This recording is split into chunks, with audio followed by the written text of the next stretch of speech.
Drywall Solution YouTube channel.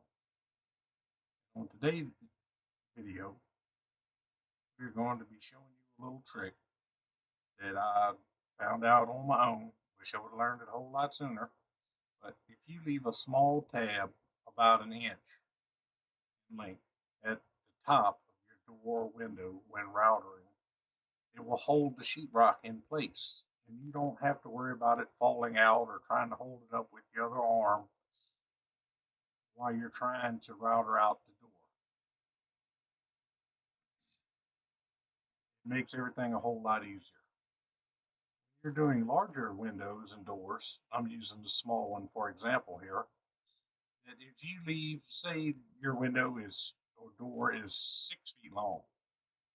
If any of y'all have ever routed out a 6 foot long door window, you know that holding the thing up with one arm and trying to router out with the other is a pain in the butt. But here you go.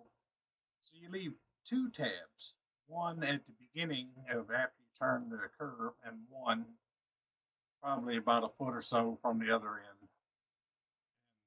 It will hold it in place until you decide to pull the thing down. If you have multiple windows, you can route them all of them out and leave the thing just dangling. Just go through and pull them all out at the same time. Hope this helps you out. It helped me out drastically. Damn shame it took me so long to learn the little trick. Anyway, y'all have a good one. We'll holler at you later.